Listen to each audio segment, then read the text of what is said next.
रतनपुर गांव में एक गरीब किसान रामू अपनी बीवी सरला के साथ रहता था।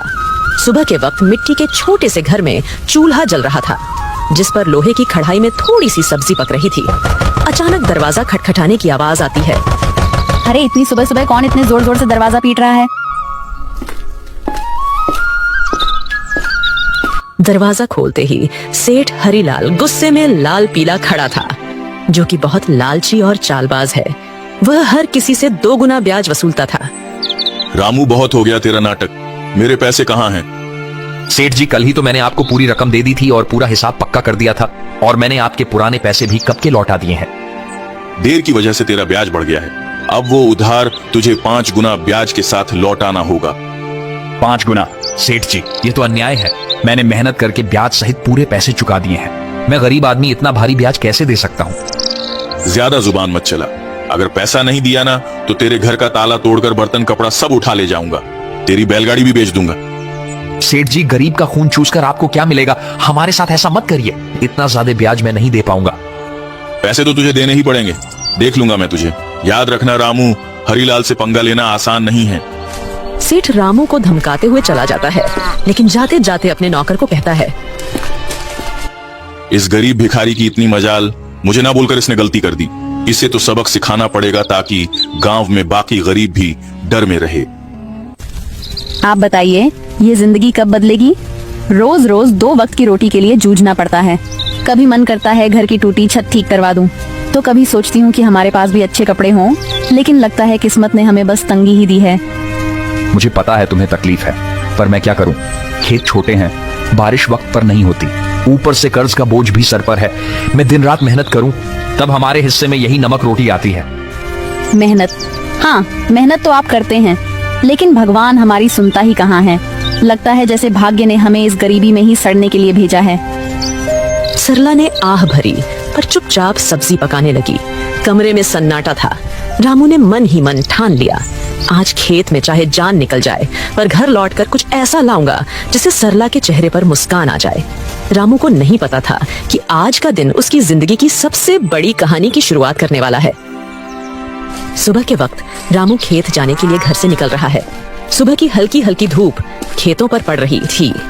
सरला के मन में आज कुछ हलचल सी चल रही थी। रामू रोज गांव के बीच से होकर जाने वाला रास्ता मंदिर के पास से गुजरता था। रामू रोज इसी रास्ते से जाता था, क्योंकि यही सबसे छोटा और आसान रास्ता था। मंदिर में उस वक्त बस पुजारी ही थे जो सफाई कर रहे थे। प्रणाम पंडित जी, कैसे हैं आप? तबीयत ठीक है ना आपकी? हाँ बेटा, सब अच्छा है। भगवान का आशीर्वाद तुझ पर हमेशा बना रहे। पुजारी से बात करके रामू अपने खेत की तरफ निकल जाता है। उसी शाम गांव का सबसे अमीर सेठ हरिलाल अपने नौकर के साथ बैठा था। वह बहुत लालची और चालाक था। उसके मन में एक खतरनाक योजना पनप रही थी। सेठ हरिलाल अपने बड़े से घर में खाट पर बैठा पान चबा रहा था। पास में उसका नौकर कालू खड़ा था। अरे कालू सुन, मंदिर के गहनों को देखकर मेरा जी ललचा गया है। कल रात मंदिर में जो सोने चांदी के गहने हैं ना, वो मेरे घर में होने चाहिए। गांव वाले मेरी इज्जत करते हैं, लेकिन पैसा और बढ़ाना है मुझे। सेठ जी, पर यह तो पाप का काम होगा। भगवान के घर से गहने चुराना अच्छा नहीं लगेगा। अरे मूर्ख, भगवान को क्या जरूरत है गहनों की? उनका क्या होगा इनसे? असली भगवान तो पैसा है, और पैसा इंसान के हाथ में अच्छा लगता है। पर गांव वाले अगर उनको पता चल गया तो? बस यही तो मजा है। चोरी हम करेंगे और इल्जाम किसी और पर लगेगा। पता है किस पर? उस गरीब रामू पर। आज उसकी और उसकी बीवी की जुबान बहुत ज्यादा ही चल रही थी। रामू, वो तो रोज मंदिर के पास से ही अपने खेत के लिए जाता है ना? हाँ, हम इसी बात का फायदा उठाएंगे। सबको लगेगा कि उसी ने चोरी की। गांव वाले पहले ही उसे तिरछी नजरों से देखते हैं। बस आज रात ही हम अपना काम कर देंगे और सुबह हंगामा हो जाएगा। तू बस ये याद रख, कोई गलती नहीं होनी चाहिए। आधी रात को हम मंदिर में घुसेंगे, गहने उठाएंगे और अपने गोदाम में छुपा देंगे। सुबह मैं खुद शोर मचाऊंगा और रामू का नाम लूंगा। कालू डरते डरते सिर हिलाता है और अपने सेठ की बात मान लेता है। रात का समय था। गांव में हर तरफ सन्नाटा था। बस कहीं कहीं कुत्तों के भौंकने की आवाज आ रही थी। उस रात सेठ लालच में अंधा हो जाता है और इस घिनौनी साजिश को अंजाम देता है। अपने नौकर से मंदिर में चोरी करवाता है। पास ही अंधेरे में एक काली बिल्ली म्याऊं करके गुजर जाती है, जैसे वो इस पाप की गवाही दे रही हो। अगली सुबह गांव के बीचों बीच मंदिर के सामने एक भीड़ इकट्ठी हो गई थी। हर कोई जोर जोर से बातें कर रहा था। माहौल में घबराहट और गुस्से की गूंज थी। अरे यह क्या हो गया? मंदिर के सारे सोने के गहने रातों रात गायब हो गए। इतना बड़ा अपशकुन, भगवान के गहने चुरा ले गया कोई। ये तो बहुत बुरी बात है। इसी बीच रामू रोज की तरह खेत की तरफ जाने के लिए उसी रास्ते से गुजर रहा था। भीड़ देखकर वो रुक गया और पास आ गया। अरे क्या हो गया भाई लोग, इतनी सुबह सुबह ये भीड़ किस बात की है? अरे रामू, तूने सुना नहीं मंदिर में चोरी हो गई? भगवान के सारे गहने कोई उठा ले गया। रामू यह सुनकर चौंक जाता है। भीड़ में खड़ा सेठ, जो असल में चोरी किया था, वह बहुत मासूम बन रहा था। पंडित जी आप बताइए, कल रात तक तो गहने मंदिर में थे, फिर अचानक कौन ले गया? आप बताइए पंडित जी, क्या आपने मंदिर के आसपास किसी को आते जाते देखा है? आपको किसी पर शक है क्या? अरे मैंने देखा है रामू, रोज मंदिर के रास्ते से आना जाना करता है। सेठ जी, कल तक तो सब कुछ ठीक ठाक था। मंदिर के पास से तो कई लोग गुजरते हैं, लेकिन रोज सुबह सुबह खेत की तरफ जाने के लिए रामू इधर से निकलता है। मगर रामू ऐसा काम करेगा मुझे नहीं लगता। अरे पंडित जी, जमाना खराब है, आदमी की नीयत कब बदल जाए क्या पता। और वैसे भी जिसने किया है वो मुंह से कभी मानेगा नहीं।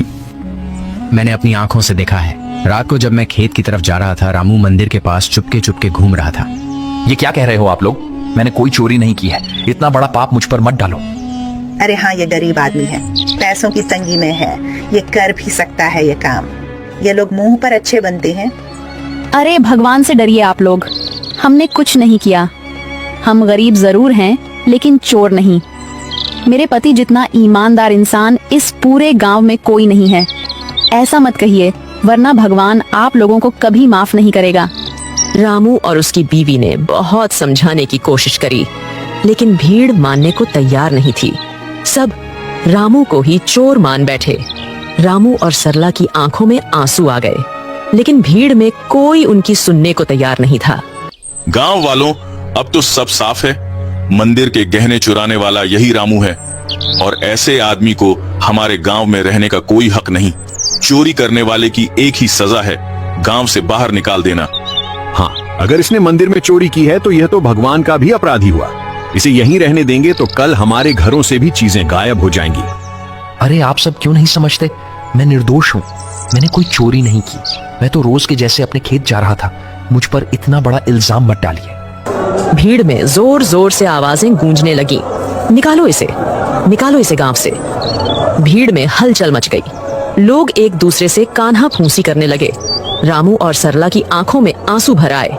उन्होंने कई बार सफाई देने की कोशिश की, लेकिन किसी ने उनकी नहीं सुनी। सबने मिलकर उन्हें गांव के बाहर निकाल दिया। रामू और सरला मजबूर होकर गांव छोड़कर चले गए।